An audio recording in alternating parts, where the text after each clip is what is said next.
Chapter 4. Zosimov was a tall, fat man with a puffy, colorless, clean-shaven face and straight flaxen hair. He wore spectacles and a big gold ring on his fat finger. He was 27. He had on a light gray fashionable loose coat, light summer trousers, and everything about him loose, fashionable, and spick and span. His linen was irreproachable, his watch chain was massive. In manner he was slow and, as it were, nonchalant, and at the same time studiously free and easy. He made efforts to conceal his self-importance, but it was apparent at every instant. All his acquaintances found him tedious but said he was clever at his work. "I've been to you twice today, brother. You see, he's come to himself," cried Razumihin. "I see, I see."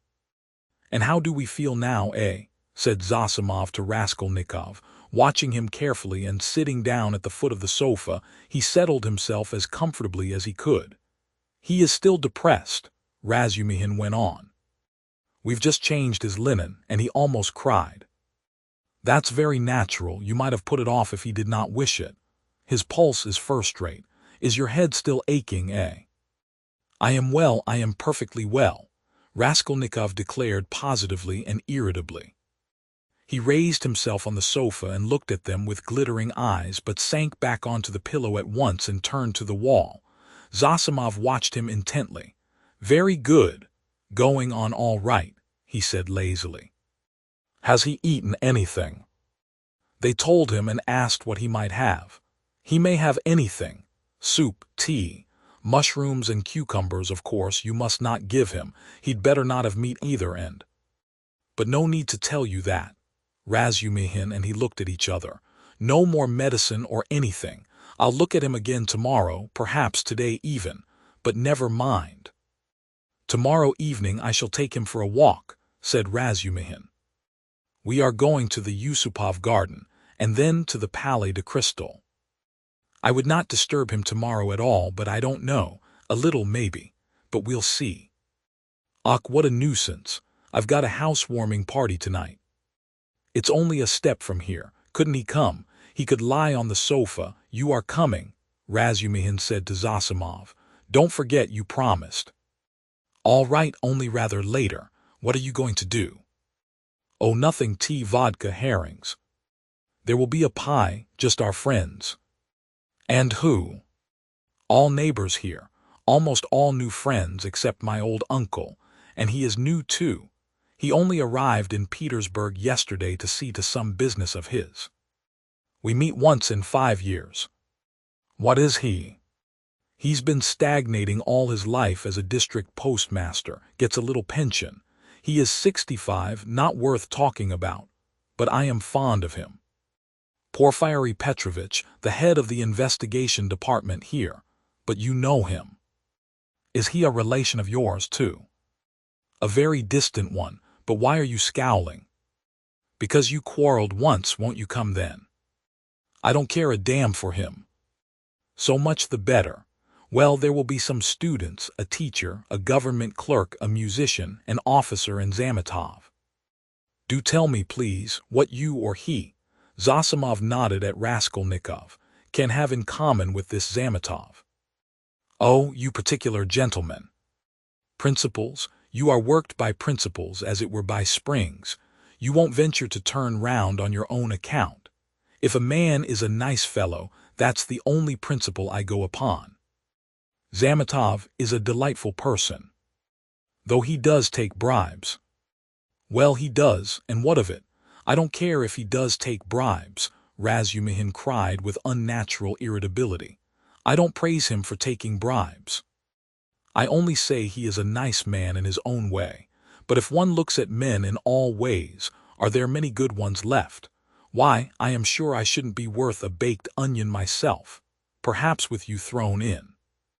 "That's too little. I'd give 2 for you." "And I wouldn't give more than 1 for you. No more of your jokes. Zametov is no more than a boy. I can pull his hair and one must draw him, not repel him. You'll never improve a man by repelling him, especially a boy. One has to be twice as careful with a boy. Oh, you progressive dullards, you don't understand. You harm yourselves running another man down. But if you want to know, we really have something in common. I should like to know what. Why, it's all about a house painter. We are getting him out of a mess. Though indeed there's nothing to fear now. The matter is absolutely self-evident. We only put on steam. A painter. Why have I told you about it? I only told you the beginning then about the murder of the old pawnbroker woman. Well, the painter is mixed up in it. Oh, I heard about that murder before and was rather interested in it. Partly for one reason. I read about it in the papers too. Lizaveta was murdered too, Nastasia blurted out, suddenly addressing Raskolnikov. She remained in the room all the time, standing by the door listening. Lizaveta, murmured Raskolnikov hardly audibly. Lizaveta, who sold old clothes. Didn't you know her? She used to come here. She mended a shirt for you too. Raskolnikov turned to the wall where in the dirty, yellow paper, he picked out one clumsy, white flower with brown lines on it, and began examining how many petals there were in it, how many scallops in the petals, and how many lines on them. He felt his arms and legs as lifeless as though they had been cut off. He did not attempt to move, but stared obstinately at the flower. But what about the painter? Zosimov interrupted Nastasia's chatter with marked displeasure. She sighed and was silent. Why, he was accused of the murder, Razumihin went on hotly. Was there evidence against him then? Evidence indeed. Evidence that was no evidence, and that's what we have to prove. It was just as they pitched on those fellows, Kok and Pestriakov, at first. Phoo, how stupidly it's all done, it makes one sick, though it's not one's business. Pestriakov may be coming tonight. By the way, Radia, you've heard about the business already. It happened before you were ill, the day before you fainted at the police office while they were talking about it. Zosimov looked curiously at Raskolnikov. He did not stir. But I say, Razumihin, I wonder at you. What a busybody you are, Zosimov observed. Maybe I am, but we will get him off anyway, shouted Razumihin, bringing his fist down on the table. What's the most offensive is not their lying. One can always forgive lying. Lying is a delightful thing, for it leads to truth. What is offensive is that they lie and worship their own lying. I respect Porfiry, but what threw them out at first? The door was locked, and when they came back with the porter it was open. So it followed that Kok and Pestriakov were the murderers. That was their logic. But don't excite yourself. They simply detained them, they could not help that. And by the way, I've met that man Kok. He used to buy unredeemed pledges from the old woman.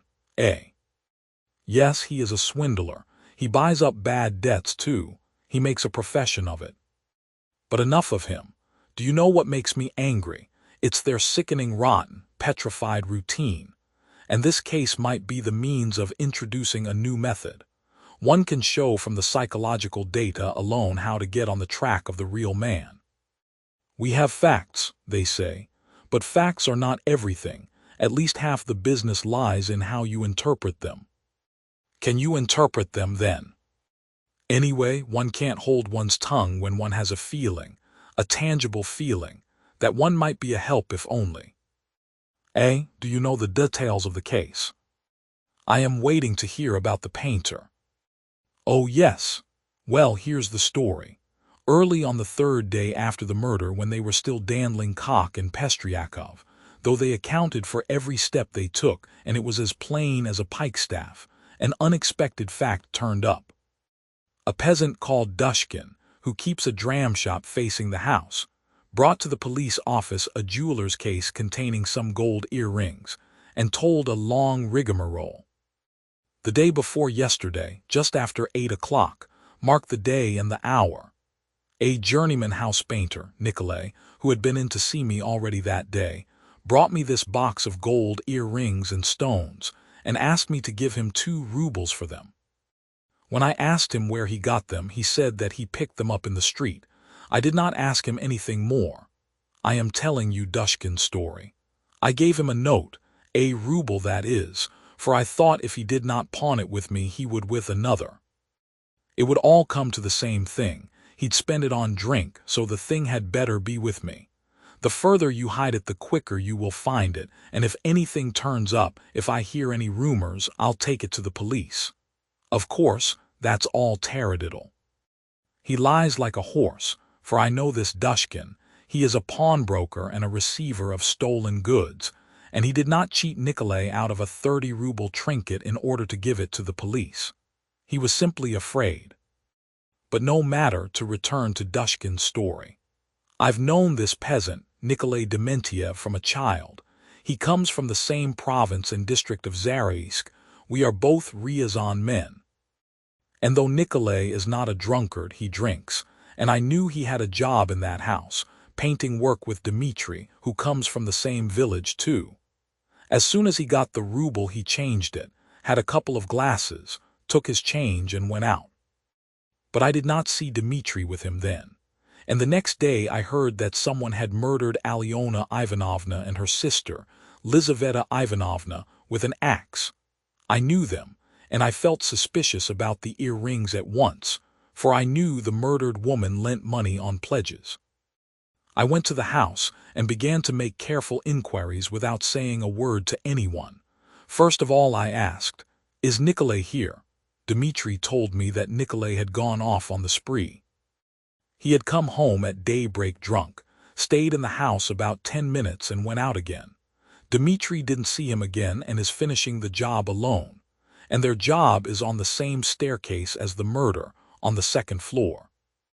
When I heard all that I did not say a word to anyone. That's Dushkin.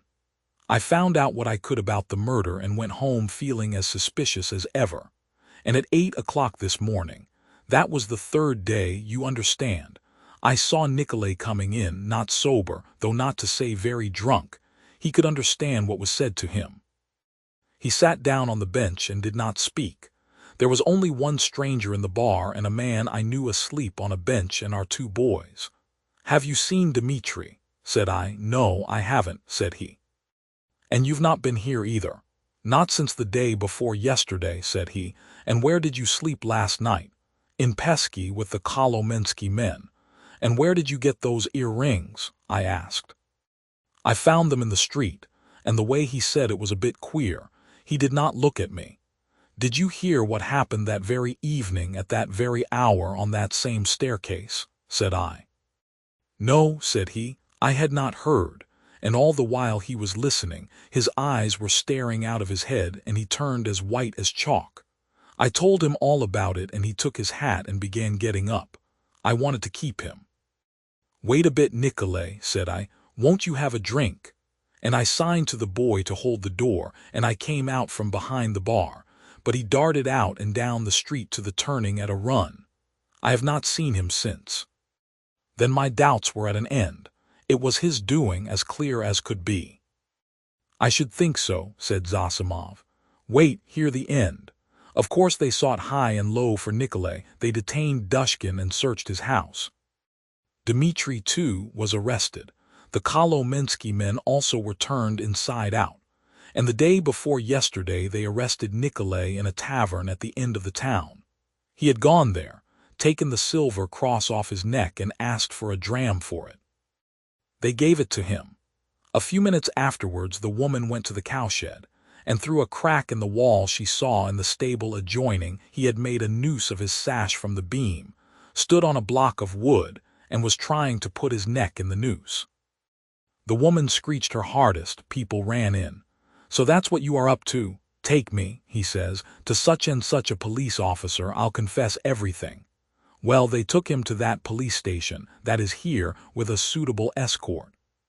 So they asked him this and that, how old he is, 22, and so on. At the question, "When you were working with Dmitri, didn't you see anyone on the staircase at such and such a time?" Answer: "To be sure folks may have gone up and down, but I did not notice them." "And didn't you hear anything, any noise, and so on?" "We heard nothing special." "And did you hear, Nikolay, that on the same day widow so-and-so and her sister were murdered and robbed?" "I never knew a thing about it." "The first I heard of it was from Afanasy Pavlovitch the day before yesterday, And where did you find the earrings? I found them on the pavement. Why didn't you go to work with Dmitri the other day? Because I was drinking. And where were you drinking? Oh, in such and such a place. Why did you run away from Dushkin? Because I was awfully frightened. What were you frightened of? That I should be accused. How could you be frightened if you felt free from guilt? Now, Zosimov, you may not believe me. That question was put literally in those words. I know it for a fact. It was repeated to me exactly. What do you say to that? Well, anyway, there's the evidence. I am not talking of the evidence now. I am talking about that question, of their own idea of themselves. Well, so they squeezed and squeezed him, and he confessed. I did not find it in the street, but in the flat where I was painting with Dmitri. And how was that? Why, Dmitri and I were painting there all day, and we were just getting ready to go, and Dmitri took a brush and painted my face, and he ran off and I after him. I ran after him, shouting my hardest, and at the bottom of the stairs I ran right against the porter and some gentlemen, and how many gentlemen were there I don't remember. And the porter swore at me, and the other porter swore too, and the porter's wife came out, and swore at us too. And a gentleman came into the entry with a lady, and he swore at us too, for Dmitri and I lay right across the way. I got hold of Dmitri's hair and knocked him down and began beating him. And Dmitri, too, caught me by the hair and began beating me. But we did it all not for temper but in a friendly way, for sport. And then Dmitri escaped and ran into the street, and I ran after him. But I did not catch him and went back to the flat alone. I had to clear up my things. I began putting them together, expecting Dmitri to come, and there in the passage in the corner by the door I stepped on the box. I saw it lying there wrapped up in paper. I took off the paper, saw some little hooks, undid them, and in the box were the earrings. Behind the door, lying behind the door. Behind the door, Raskolnikov cried suddenly, staring with a blank look of terror at Razumihin, and he slowly sat up on the sofa, leaning on his hand. Yes. Why, what's the matter? What's wrong? Razumihin, too, got up from his seat. Nothing, Raskolnikov answered faintly, turning to the wall. All were silent for a while. He must have waked from a dream, Razumihin said at last, looking inquiringly at Zosimov. The latter slightly shook his head. Well, go on, said Zosimov. What next? What next? As soon as he saw the earrings, forgetting Dmitri and everything, he took up his cap and ran to Dushkin and, as we know, got a ruble from him. He told a lie saying he found them in the street and went off drinking. He keeps repeating his old story about the murder. I know nothing of it, never heard of it till the day before yesterday. And why didn't you come to the police till now? I was frightened.